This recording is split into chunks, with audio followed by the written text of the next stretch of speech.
Assalamualaikum warahmatullahi wabarakatuh. Nama saya Arif Iqbal. Saya dari Kolej Mobil Sekolah Kedah tahun 2 Diploma Pendidikan dan Pengajaran. Hari ini saya nak menunjukkan tentang penghasilan kami, iaitu pembelian daratan. Barang yang kami gunakan adalah seperti prospek. Ketinggian dia adalah 35 cm dan lebar dia adalah 20 cm. Yang atas ni kami gunakan kipas untuk membuang kabel dan pil untuk membuang kabel juga, dan bahagian bawah ni kita lebarkan untuk menghilangkan kabel, membuang kabel. Okey, tapi ni kita menggunakan Texzig Texzig untuk mengurangkan kebocoran. Projek kami ini menggunakan konverter untuk mengkonvertkan aliran elektrik daripada AC ke DC untuk menghidupkan tanki, water pump, buat kitaran air dalam projek kami ini.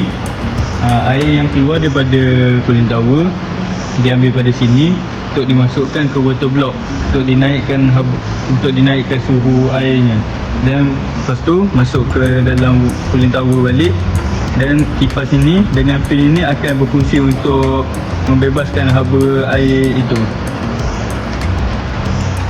Okey, kitaran air sejuk kita pula, dia berkitar saja di dalam cooper dan masuk ke water block sejuk di bahagian sini.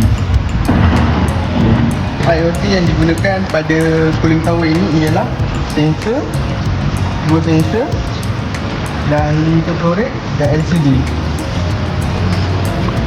C1 ini adalah air masuk daripada cooling tower, dan temperature 2 air keluar daripada cooling tower.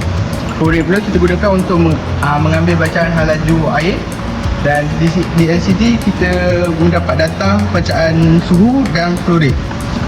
Juga kita boleh mendapat bacaan. Okey, masalah yang dihadapi oleh pelajar adalah seperti ruang yang sempit ketika melakukan amali.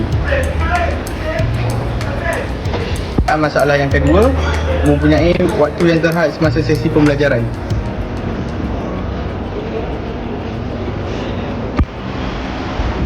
Okey, penyataan masalah yang ketiga pula, pelajar suka memahami konsep menara berdiri.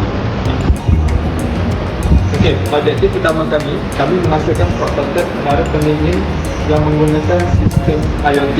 Yang kedua pula, objektif kami ialah meningkatkan lagi pemahaman pelajar tentang menara pendingin. Okey, maka tamatlah pembentangan saya pada hari ini. Maaf kerana singkat, kerana saya sudah mati idea, sama seperti dia yang sudah mati rasa.